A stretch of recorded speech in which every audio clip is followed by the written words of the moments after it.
Hi, I'm Amber Grady, a Bellevue University undergraduate student who's majoring in psychology. Welcome to my first podcast. Today's topic is going to be about reducing affective polarization. Let's define what affective polarization is. It's described as hostility felt against political outgroups, most commonly of Democrats and Republicans. This trend is also known as affective political polarization. You might have heard of this trend by other names. Today I'm going to be referring to it as affective polarization, since that's how it's mentioned in a study by Huddy and Yair, who published the results of their study in 2021. The title of their paper was Reducing Affective Polarization, Warm Group Relations, or Policy Compromise. So, what is affective polarization? This is a highly controversial trend that is rapidly increasing and intensifying. Many people tend to view themselves as having significantly divergent views from who they perceive are their political outgroup members. The hostility felt amongst Democrats and Republicans has been growing steadily for at least 60 years. This trend has evident consequences according to many scholars. Three of these consequences that are widely discussed is hostile social media discourse, lack of conversation between Democrats and Republicans, and the unwillingness to compromise.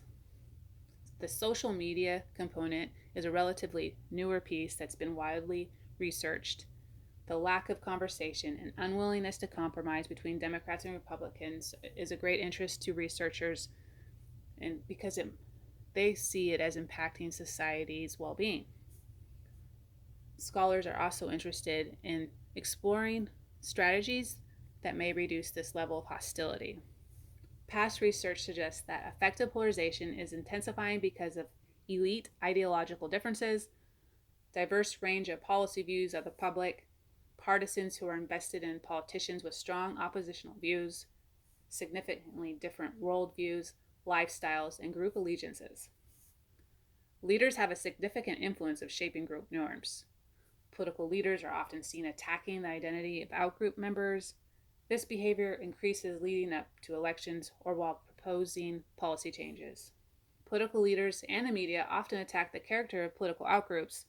This causes a threat to how people identify. These behaviors are believed to have led to an us versus them mentality, and this trend is predicted to continue to increase in intensity. There is an increased interest in researching and reducing affective polarization since the impacts are becoming more wildly evident. There are several methods that have been tested in studies. However, today I'm going to focus on the study by Huddy and Yair, who are interested in testing how modeled warm social behavior between opposing political leaders may decrease affective polarization.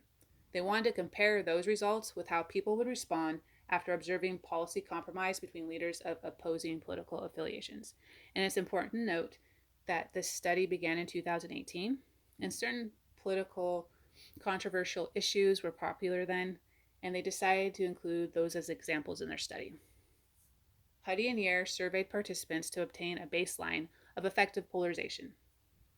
This was measured by participant self-reports that include how they felt about the members of who they perceived were their political outgroup members. Participants rated their level of respect and trust of who they perceived were their political outgroup members, their perceived morality of political outgroup members, their perceived level of knowledge of political outgroup members, and their own willingness to discriminate against political outgroup members. The study design included fabricated news stories about Senators Chuck Schumer from the Democrat Party and Mitch McConnell, who belongs to the Republican Party. It was conducted in two parts to compare the results of warm social engagement and policy compromise to test which method might be more effective in decreasing affective polarization. The first piece was about the warm social engagement. Participants were given a warm condition, a hostile condition, and controlled condition. In the warm condition, the senators were depicted as laughing and hugging. In the hostile condition, the senators were depicted as arguing loudly while using obscenities. And in the controlled condition, there was no expression of warmth or hostility depicted between these senators. And the second part of the study was the policy compromise piece.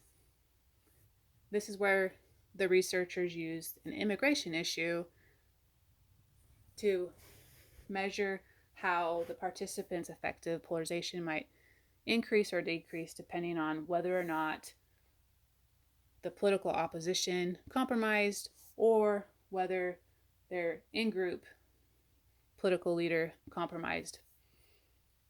The non-compromise condition could be used as a control. The researchers analyzed the data and compared the efficacy of warm social engagement and policy compromise to see how it had an effect on the sample population's level of affective polarization. They examined this change by comparing the participants' affective polarization in the beginning of the study and at the end of the study. What these researchers found was that affective polarization decreased amongst participants after reading the warm engagement stories depicted about the two senators. However, they did not notice a change in the level of affective polarization in the policy compromise piece. The researchers felt that their results aligned with past research that they highlighted in their paper. Past research showed that by sharing typical American commonalities between Democrats and Republicans, made people feel more warmly towards who they perceive were their political outgroups. Also, that media broadcasts that cover moderate views are typically viewed more respectfully because they are warmer towards political outgroups. If this is true, then it's believed that politicians may take notice and alter their behavior to obtain the same level of respect from the public. These changes in behavior may become models to colleagues and the public. This could decrease the hostility felt towards opposition while reducing stress felt within societies. Huddy and Yair believe these behavior modifications may reduce affective polarization. Huddy and Yair recommend that other political policy issues be included in testing how modeled compromise may reduce affective polarization in future studies. This study only included immigration policies to measure if modeled compromise may reduce affective polarization, and they feel that maybe other examples, because there's other controversial issues that political parties typically are divided on, and maybe that might produce different results. Thank you for listening to my first podcast. This is a controversial topic within many sectors of society. I hope this podcast was able to provide a deeper understanding about affective polarization from a psychological perspective and inspire you to further research strategies that will help decrease the hostility felt in society towards perceived political outgroup members. Thank you.